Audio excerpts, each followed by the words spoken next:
नमः संस्कृताय प्रिय संस्कृत मित्राणि। संस्कृत सेवा में आप सभी का स्वागत है। हम लोग पढ़ रहे हैं महाकवि कालिदास द्वारा विरचित अभिज्ञान शाकुंतलम का चतुर्थ अंक, जिसमें हम लोगों ने 1 से 18 श्लोकों तक की कहानी को पढ़ लिया है।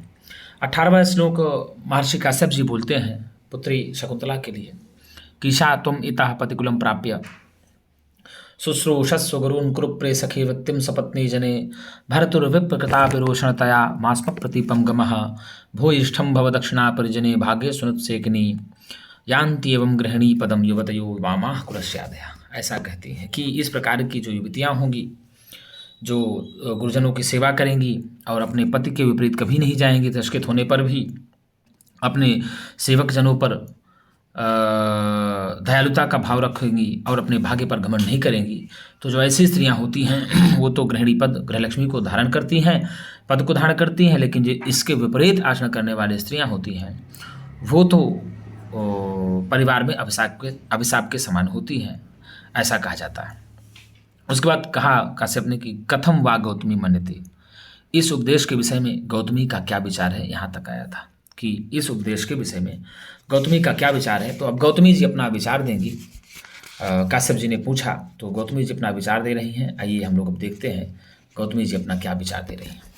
अब गौतमी बोल रही है, देखिए आपको सामने स्क्रीन पर दिख रहा है। गौतमी एतावान वधूजनस्योपदेशः जाते एतत् सर्वम अवधारे। अगर पूछ ले ये पंक्ति कि इस पंक्ति की वक्ता कौन है, तो आप बताएंगे इस पंक्ति की वक्ता है गौतमी। कौन है गुरुजी? गौतमी।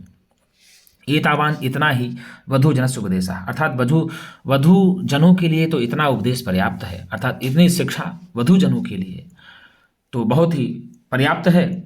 इतना शिक्षाएं उनको लिए बहुत है, जो नववधुएं होती हैं। जाते एतत् खलु सर्वम अवधारे। अरे पुत्री, यह सब कुछ तुम धारण कर लो। हे पुत्री, जितना भी तात काश्यप जी ने कहा है इन सब बातों को आप क्या करो, धारण कर लो। तो फिर आगे काश्यप जी कहते हैं वत्से परिस्वजस्व माम सखी जनम चा। हे पुत्री, आओ मुझे और अपनी सखियों को गले लगा लो। आओ मुझसे और अपनी सखियों से गले मिल लो। अगर पूछ ले कि परिस्वजस्व माम सखी जनम चा, इसको कौन बोलता है, तो आप बताएंगे काश्यप बोलते हैं। किससे बोलते हैं, तो आप बताएंगे शकुंतला से बोलते हैं कि अरे पुत्री, माम मतलब मुझे, सखी जन्म चा और अपनी सखियों को परिस्वजस्व गले लगा लो। यहाँ लोट लकार मध्यम पुरुष एक वचन है। शकुंतला तात इत एव किम प्रिया प्रेमवदा अनुसूये सख्यौ निवर्तयिष्यते। पिताजी, इतः एव, यहाँ से क्या प्रेमवदा और अनुसूया दोनों लौट जाएंगी? निवर्तयिष्यते, क्या दोनों लौट जाएंगी? आत्मनेपदी है। निवर्तयिष्यते, तो क्या यहाँ से प्रेमवदा और अनुसूया दोनों मेरी सखियाँ लौट जाएंगी? अगर पूछ ले कि ये किसके लिए कह रही है, तो अपने पिता से प्रेमवदा और अनुसूया के लिए, वो प्रेमवदा और अनुसूया के लिए बोल रही है शकुंतला कि क्या पिता, यहाँ संबोधन है पिता के लिए कि हे पिताजी, इतः एव, यहाँ से ही, क्या कि मतलब क्या प्रेमवदा और अनुसूया दोनों सखियाँ लौट जाएंगी? तो पिताजी आगे कहेंगे, आइए देख लेते हैं। पिताजी आगे कहते हैं काश्यपः। कौन गुरुजी? काश्यपः। काश्यप जी कहते हैं वत्से पुत्री इमे अपि प्रदे मतलब विवाह करना है, भेजना है, इनको भी पति के घर में भेजना है। अरे पुत्री, इमे अपि प्रदे, इन दोनों को भी भेजना है, इन दोनों को भी विवाह करना है, इन दोनों को भी पतिगृह भेजना है। न युक्तम अनयोः तत्र गंतुम, अर्थात अनयोः तत्र गंतुम न युक्तम, इन दोनों का वहाँ जाना ठीक नहीं है। क्योंकि तुमने एक श्लोक में वहाँ कहा था ना कि यया तेरी उसरमिष्ठा भर्तुर्बहुमता भव। तो ययाति गई थी, सेविका थी, तो उससे भी प्रेम कर बैठे थे पुरु। तो ऐसा ना हो कि तुम्हारे साथ ही जाए तो गड़बड़ हो जाए, इसलिए सीधे कहा कि अनयोः तत्र गंतुम न युक्तम, इन दोनों का वहाँ जाना ठीक नहीं है। त्वया सह गौतमी आसीत्, तुम्हारे साथ गौतमी जाएगी। गौतमी को इसलिए भेजते हैं क्योंकि आश्रम की अध्यक्षा है, बूढ़ी है, जानी मानी है और इनको ज्ञान भी है, तो इसलिए आपके साथ गौतमी जाएंगी। ऐसा कहते हैं कि तुम्हारे साथ गौतमी जाएंगी। शकुंतला पितरम आश्रिष्य, पिता को गले लगा करके, पितरम आश्रिष्य, पिता को गले लगा करके, कथम इदानीम तातस्य अंकात परिभ्रष्टा मलय तटोन्मूलिता चंदनलता इव देशांतरे जीवितम धारयिष्यामि। कथम इदानीम, किस प्रकार से मैं इस समय तातस्य अंकात अर्थात तात के गोद से उखाड़ करके फेंकी हुई, परिभ्रष्टा उखाड़ करके फेंकी हुई, मलय तटोन्मुख मानो मलयाचल पर्वत के तट से उन्मिलित उखाड़ी गई चंदन लता के समान देशांतरे जीवितम, दूसरे देश में कैसे जीवन को धारण करूंगी, ऐसा शकुंतला कह रही है पिता से।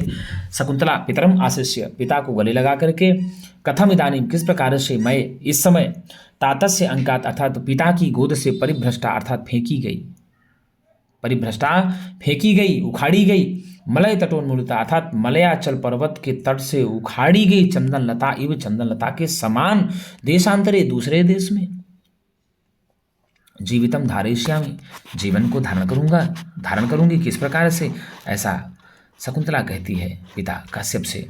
तो आगे की कहानी देखते हैं क्या दिया। आगे काश्यप जी कहेंगे। कौन कहेंगे गुरु जी? काश्यप कण्व जी कहेंगे। आओ देखते हैं श्लोक के माध्यम से। काश्यप जी कहते हैं, काश्यप जी कहते हैं, वत्से पुत्री किम एवं कादरासी, तुम क्यों घबराई हुई हो? तुम्हें घबराना नहीं चाहिए। तुम इस प्रकार से दुखित क्यों हुई हो? इस प्रकार से तुमको दुखित नहीं होना चाहिए। क्यों? क्योंकि कहा अभिजन भतो भर्तुः श्लाघ्ये स्थिता गृहिणी पदे विभव गुरुभिः कृत्यैस्तस्य प्रतीक्षणमाकुला तनयमचिरात् प्राचीवार्कं प्रसूय च पावनं मम विरहजां न त्वं वत्से शुचं गणयिष्यसि अभिजनवतो भर्तुः श्लाघ्ये स्थिता गृहिणी पदे विभव गुरुभिः कृत्यैस्तस्य प्रतीक्षणमाकुला तनयमचिरात् प्राचीवार्कं प्रसूय च पावनं मम विरहजां न त्वं वत्से शुचं गणयिष्यसि। अर्थात जो तुम पति के घर जाओगी तो प्राचीवार्कम पावनम तनयम अचिरात प्रसूय अर्थात पूर्व दिशा के, जिस प्रकार से पूर्व दिशा सूर्य को जन्म देती है, प्रतापी सूर्य को जन्म देती है, उसी प्रकार से तुम शीघ्र अचिरात शीघ्र प्रतापी पुत्र को जन्म दे करके मम विरहजाम मेरे शोक को तुम भूल जाओगी, मेरे शोक की गणना नहीं करोगी, मेरे दुख के दिन को तुम भूल जाओगी, याद नहीं करोगी। क्यों? तो सीधे कहा त्वम वत्से। क्या कहा गुरुजी?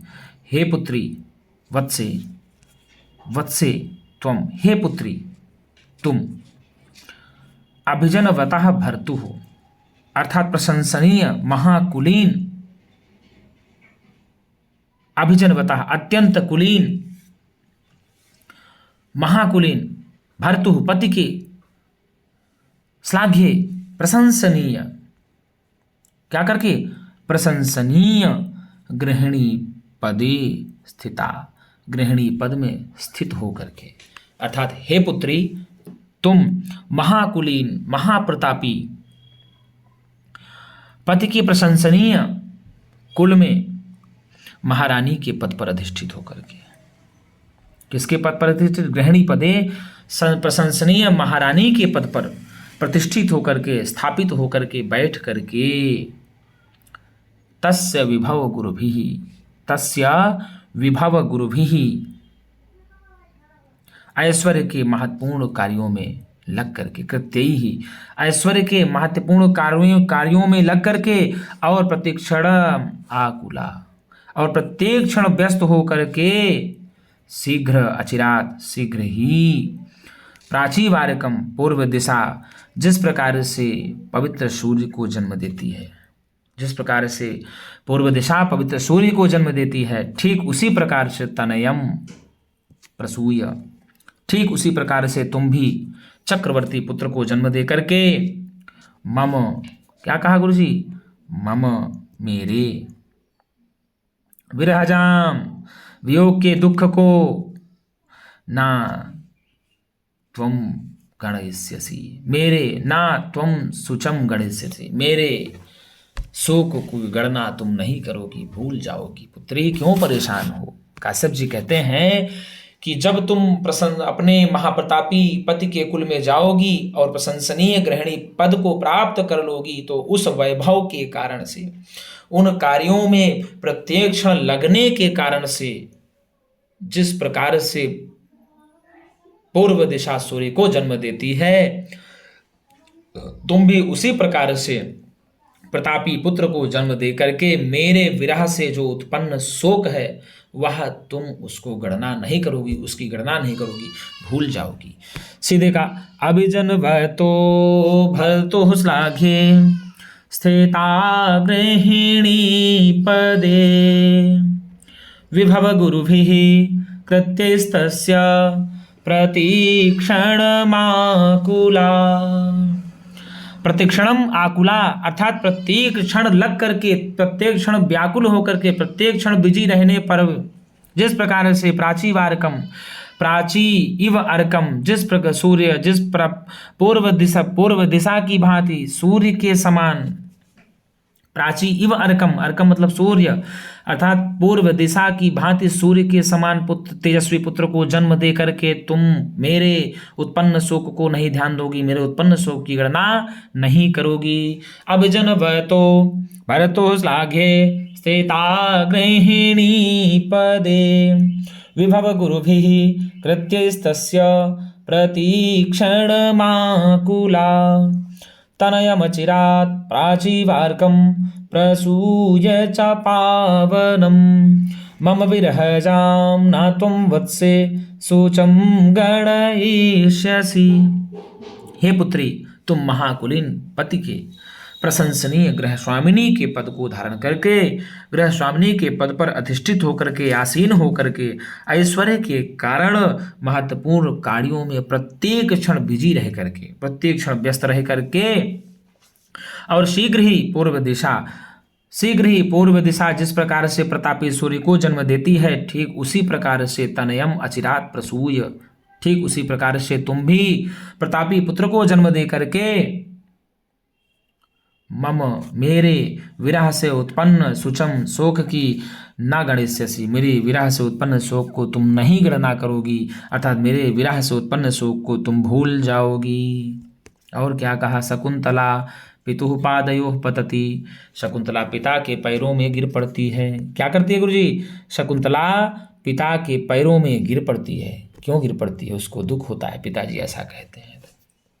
एक बार फिर समझ लेते हैं कि हे वत्से त्वम, हे पुत्री तुम, अभिजनवतः महाकुलीन महाप्रतापी महान ऐश्वर्यशाली भर्तुः पति के प्रशंसनीय, अर्थात प्रशंसनीय प्रशंसा से युक्त गृहिणी पदे स्थिता, अर्थात गृहस्वामिनी अर्थात गृहिणी महारानी के पद पर अधिष्ठित होकर के, और विभव गुरु भी अर्थात बहुत ऐश्वर्य को प्राप्त करके, ऐश्वर्य के कारण, अर्थात कैसे ऐश्वर्य के कारण? मतलब प्रशंसनीय ऐश्वर्य के कारण, एक भारी ऐश्वर्य के कारण, बहुत ऐश्वर्य के कारण, कृत्यैः तस्य प्रतीक्षणमाकुला, अर्थात कार्यों में प्रत्येक क्षण बिजी होकर के, और प्राची अर्कम इव तनयम प्रसूय च पावनम, अर्थात पूर्व दिशा की भांति अत्यंत पवित्र, अत्यंत प्रतापी पुत्र को जन्म दे करके मम विरहजाम, मेरे विरह से उत्पन्न शुचम शोक की गणना हे पुत्री तुम नहीं करोगी, भूल जाओगी। ऐसा काश्यप जी शकुंतला को कहते हैं। तो फिर शकुंतला पितुः पादयोः पतति, शकुंतला पिता के पैरों में गिर पड़ती है। क्या हो जाती है? शकुंतला पिता के पैरों में गिर पड़ती है। यहाँ पर समुच्चय काव्यलिंग उपमालंकार भी है और समुच्चय काव्यलिंग अलंकार भी है, और हरिणी छंद है। कौन सा छंद है गुरुजी? हरिणी छंद है। हरिणी, इस श्लोक में हरिणी छंद है, उपमालंकार भी है और काव्यलिंग अलंकार भी है। कौन सा गुरुजी? और यहाँ जो अभिजन वतः में है, तो अभिजन का अर्थ कुल होता है, और यहाँ मतु प्रत्यय प्रशंसार्थ में लगा हुआ है। प्रशस्ता अभिजनः अभिजनवान तस्य उच्च कुल वाले अर्थात महाकुलीन के लिए कहा गया है। ठीक है ना। और श्लाघ्य का अर्थ जानते हैं प्रशंसनीय होता है। गृहिणी पद का अर्थ तो जानते हो कि गृह स्वामिनी का पद धारण करके। किसका पद धारण करके जी? गृह स्वामिनी का धारण करके। प्राची इव अर्कम, पूर्व दिशा जिस प्रकार सूर्य को जन्म देती है, यहाँ पर उपमा उसी से अभिप्राय है। प्राची इव अर्कम में उपमा अलंकार है। यहीं से पता चलता है कि उपमा अलंकार जिस प्रकार सूर्य तेजस्वी प्रतापी और जगत का हितकारी होता है, उसी प्रकार से जो तुम्हारा पुत्र होगा, जिस पुत्र को तुम जन्म दोगी, वह भी तेजस्वी और प्रतापी होगा और चक्रवर्ती राजा बनेगा। पावरम पवित्रम निष्कलंकम कहा जाता है। तुम्हारा पुत्र निष्कलंक और धर्मपरायण होगा। तुम्हारा पुत्र कैसा होगा? अत्यंत पवित्र होगा, निष्कलंक होगा और धर्मानुरागी होगा। तो इस प्रकार से यहाँ विरहजाम जो दिया है, विरहजाम, इस प्रकार दिन भर अपने काम में फंसी रहने से तुम मेरे विरह के दुख को नहीं गिनोगी, अर्थात इस दुख को भूल जाओगी। यहाँ पर जो इव के द्वारा उपमा है, यहाँ पर भी इव के द्वारा उपमा मानी जाती है। और ना गणेश्यसी के 3 कारण होने से काव्यलिंग अलंकार है। ना गणेश्यसी सूचम न गणेश्यसी, न गणेश्यसी के 3 कारण बताए गए हैं, इसलिए काव्यलिंग अलंकार है। और तीनों कारण एकत्र हो जाने के कारण ही समुच्चय अलंकार भी हो जाता है। और आपको बता दें, ये श्लोक चतुष्टय का एक श्लोक है। कौन सा है गुरु जी? श्लोक चतुष्टय का यह एक श्लोक माना जाता है। तो सांत्वना दे रहे हैं, विदाई के समय पिता इसमें सांत्वना दे रहे हैं किसको? पुत्री को। कि अभिजन भरतो श्लाघे स्थिता गृहिणी पदे विभव गुरुभिः प्रत्ययस्तस्य प्रतीक्षणमाकुला तनयम अचिरात् ऐसे करोगे। प्राची वारकम, प्राची इव अर्कम प्रसूय च पावन, पवित्र प्रतापी प्रशंसनीय निष्कलंक। मम विरहजाम ना त्वं वत्से सूचम गणयिष्यसि। अरे पुत्री, तुम अभिजनवतः अर्थात सीधे कहा कि महाकुलीन पति के प्रशंसनीय गृह स्वामिनी के पद पर स्थापित हो करके और वैभव के कारण, कैसे वैभव? ऐश्वर्यशाली वैभव के कारण कृत्यैः तस्य, और प्रत्येक प्रतिक्षण आकुला, प्रत्येक क्षण अपने कार्यों में विजयी रह करके प्राची अर्कम इव, जिस प्रकार से सूर्य, जिस प्रकार से पूर्व दिशा प्रतापी और निष्कलंक पावन पवित्र सूर्य को जन्म देती है, उसी प्रकार से तुम भी प्रतापी निष्कलंक पवित्र पावन पुत्र को जन्म दे करके मम विरहजाम, मेरे विरह से उत्पन्न शोक को, सुचम शोक को न गणेश्यसि, तुम गणना नहीं करोगी। ऐसा काश्यप जी कह रहे हैं, शकुंतला से कह रहे हैं, सांत्वना दे रहे हैं। क्या दे रहे हैं गुरु जी? यहाँ पर सांत्वना दे रहे हैं। तो आपको बता दें, ये सुप्रसिद्ध 4 श्लोक बोले गए, उनमें से यह एक श्लोक है। और कुछ इसके स्थान पर असमान साधु को 4 श्लोकों में ले लेते हैं। तो इसमें विदाई के समय पिता के द्वारा पुत्री को सांत्वना दिया जाता है। इस श्लोक के माध्यम से विदाई के समय शकुंतला को पिता काश्यप के द्वारा सांत्वना दी जाती है। तो इस श्लोक का वक्ता कौन है? तो काश्यप जी हैं। कौन है गुरु जी? काश्यप जी हैं। जैसा काश्यप जी ऐसे कहते हैं, जैसे ही वह शकुंतला उनके पैरों में गिर पड़ती है। क्या करती है गुरु जी? पैरों में गिर पड़ती है। तो मित्रों, आज के लिए इतना ही। हम पुनः एक नई वीडियो के साथ मिलेंगे। आपको बता दें मित्रों, मेरी प्रत्येक दिन वीडियो आपको नाइट 8 बजे मिलती है, 8 PM पे। आप यदि TGT की तैयारी कर रहे हैं तो इसको भी पढ़ना ना भूलें। और यदि मेरी वीडियो आपको अच्छी लगे तो लाइक एवं सब्सक्राइब जरूर करें। मेरा आपसे एक निवेदन है। और लाइक करेंगे तो आपको, सब्सक्राइब करेंगे तो आपको प्रत्येक दिन मेरी वीडियो का नोटिफिकेशन मिलता रहेगा, और जिससे आप लोग प्रत्येक दिन वीडियो का अध्ययन करते रहेंगे और अपने आप को भी परखते रहेंगे, जांचते रहेंगे कि कितना अच्छा हम कर पा रहे हैं। तो हम लोग शब्दार्थ भी जानने का प्रयत्न करते हैं, कौन सा छंद है ये भी जानने का प्रयत्न करते हैं, कौन सा अलंकार है ये भी हम लोग जानने का प्रयत्न करते हैं। छोटे छोटे प्रश्न भी, कहाँ संधि है, समास है, ये सब भी हम थोड़ा जानने का इसमें प्रयत्न करते हैं। तो मित्रों, यदि मेरी वीडियो आपको अच्छी लगे, बार बार कहता हूँ, तो लाइक एवं सब्सक्राइब करें और अपने मित्रों के पास भी भेजें, जिससे ज़्यादा से ज़्यादा लोगों को इसका लाभ मिल पाए। ये वीडियो आपके लिए ही है। बनाई जा रही है। अभिज्ञान शाकुंतलम के बाद हम कोई दूसरा ग्रंथ उठाएंगे, उसका भी हम लोग धीरे धीरे अध्ययन करेंगे। टीजीटी के जितने भी ग्रंथ हैं, एलटी में जितने भी ग्रंथ हैं, पीजीटी में जितने भी ग्रंथ हैं, हम उनका अध्ययन बारी बारी से करते रहेंगे। तो मित्रों, आज के लिए इतना ही। हम पुनः एक नई वीडियो के साथ मिलेंगे। तब तक के लिए नमः संस्कृताय।